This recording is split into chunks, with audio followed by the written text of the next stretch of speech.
Un altre més, per exemple, i amb aquesta acabaré, tracta dels antropònims. L'antropònim, per lo general, mos diu de quina nacionalitat és la persona. D'aquí la seva importància, molt més que la dels llinatges. Per exemple, si sentim a qualcú que crida a un altre dient-li François, François, mos dona a entendre que en François és d'origen francès, o quan almenys qualcú, o son pare o sa mare, ho és. Per què?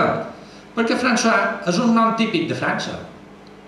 Si per contra escoltam cridar Henry, Henry, entendrem que aquesta persona és d'origen britànic. Per què? Perquè se tracta d'un antropònim típic de Gran Bretanya. Així doncs, els noms tradicionals i per consiguient més comuns que els baleàrics posaven als nostres fills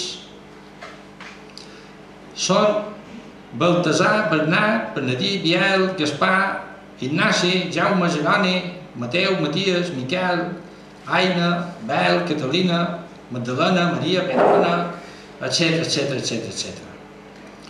Essent la majoria d'ells, com podeu veure, d'origen hebreu amb un 50%.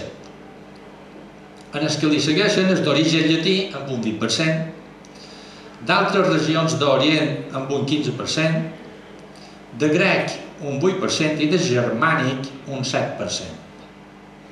Mentre que els antropònims típics dels catalans són Agustí, Albert, Carles, Ernest, Frederic, Ferran, Guillem, Jordi, Marc, Ramon, Pau, Ricard, Àngels, Carme, Dolors, Eulàlia, Neus, Núria, essent la majoria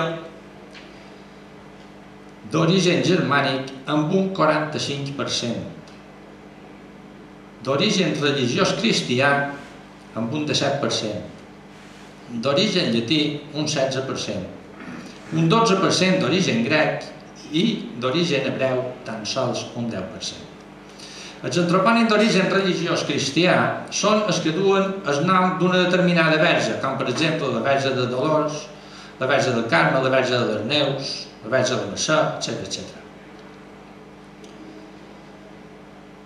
Vist el que acabo de presentar, podem confirmar, sense gent de por equivocar-nos, que després de 1229 no hi va haver cap repoblació ni colonització de catalans. I com que la persona quan neix té el do de la paraula, no havent-hi hagut cap repoblació de catalans, no hi ha llengua catalana que valgui a Balears. Tenint en compte, a més, que a l'edat mitja, el 90% de la població i fins ben entrat al segle XIX eren totalment analfabets. A més, no hi havia la tecnologia ni els medis que tenim avui en dia per arribar amb un espai d'uns 50 anys a provocar la substitució lingüística i cultural d'una llengua i cultura per una altra totalment forastera. Perquè hem de saber que la llengua i la cultura catalanes aquí a Balears també són una llengua i una cultura forasteres. Moltes gràcies.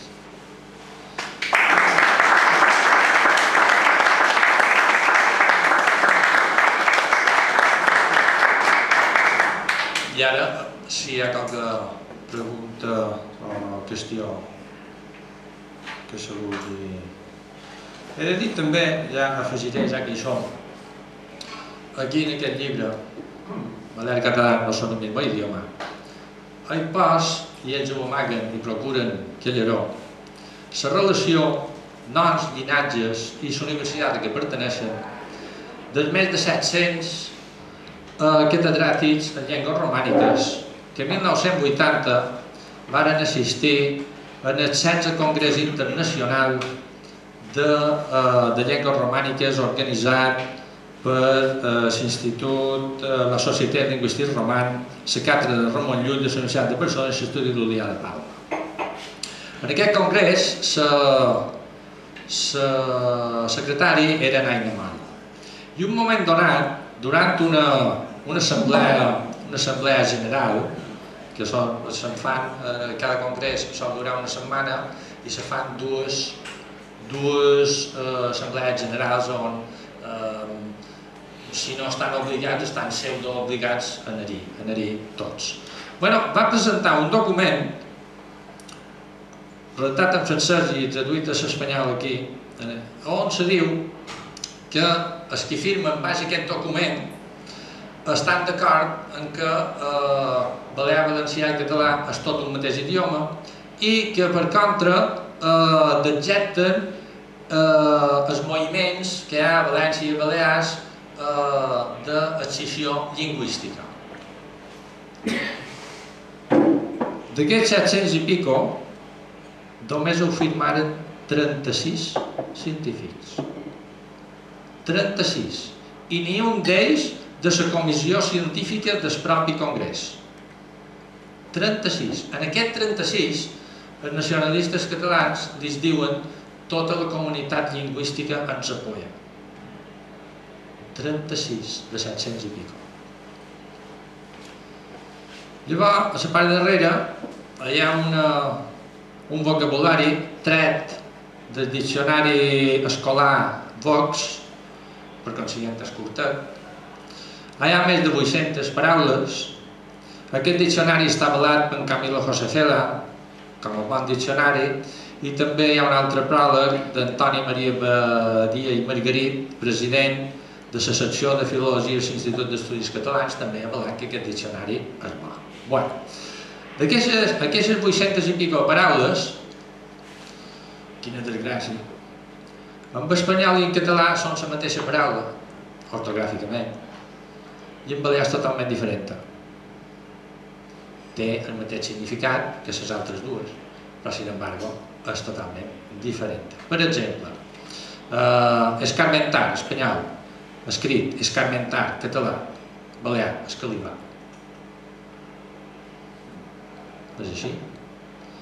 Després, espuma, per exemple, espanyol, català, escuma o espuma, balear, sabonera. És així de simple. Més de 800 d'un simple diccionari català. I llavors diuen que el balear i el català és el mateix. Jo diria que és més prescut en el castellà que no en altres.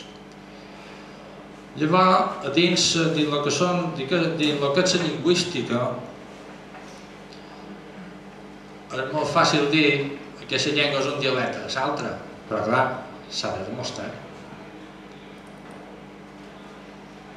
Per demostrar si una llengua és dialecte de l'altra, s'ha d'anar a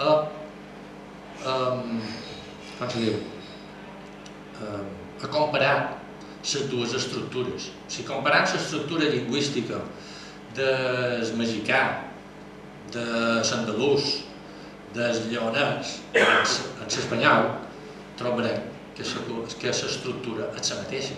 La forma de pronunciar les paraules no és la mateixa, però l'estructura és la mateixa. Tenen els mateixos artículos, els mateixos pronoms, les mateixes preposicions. Li diran el bazo a Andalusia, però li diran el bazo. L'estructura és el, no bazo. Bazo és una paraula que no té res que veure dins el que és l'estructura. L'estructura de les llengües romàniques té 4 pilars principals: morfologia, fonologia, semàntica i sintaxis. I, per exemple, la morfologia té tots aquests apartats, els artículos, les preposicions, conjuncions, pronoms, prefixes, sufixes, entrefixes, etc. Això és el que fa. Aquí nosaltres només veurem les diferències en els artículos, per exemple. Nosaltres empleem a diari, pràcticament sense donar-nos compte, 2, 4, 6, 8, 9, 10 artículos masculins, singulars. Tots ells signifiquen el. I tots ells tenen el seu moment precís d'ús. Femenins en tenim 5 i el català, talment com el castellà, en té 2 i 2 de cara. Llavors, la fonologia estudia els fonemes. N'hi ha molts que confonen la fonologia amb la fonètica. Més ben dit confonen. Mos volen confondre. I mos diuen que el mallorquí o el balear en el menorquí, que és el mateix, el sinònim, respecte del català, és el mateix que l'andalús respecte del castellà, en el sentit que la forma de pronunciar és algo diferent. I una cosa és la fonologia i l'altra és la fonètica. La fonètica estudia la forma de pronunciar una paraula determinada totes i cada un dels habitants que empleen aquesta llengua.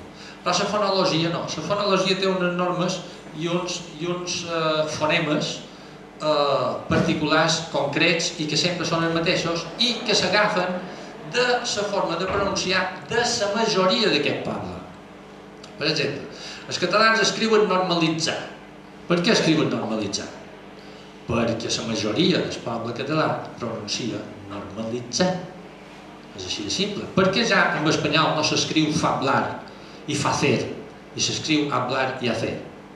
Perquè la majoria del poble espanyol ja no pronuncia fablar ni facer. En balear el mateix.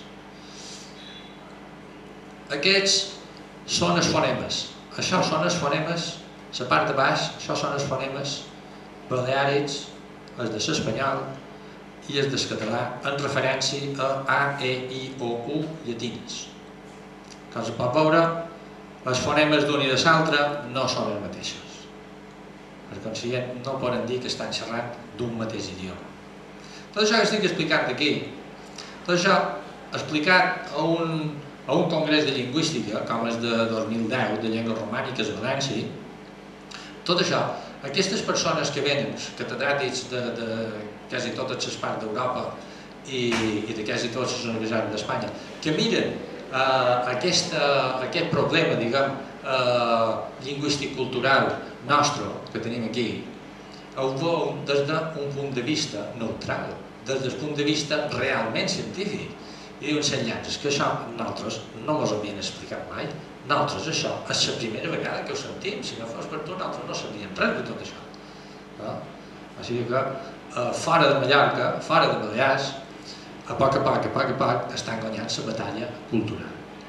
Què vol dir això? Això vol dir que aquests doctorats, quan tornin a escriure un altre llibre que faci referència a l'evolució de les llengües romàniques després del llatí dins el Mediterrani i tot això, ja posaran que el balear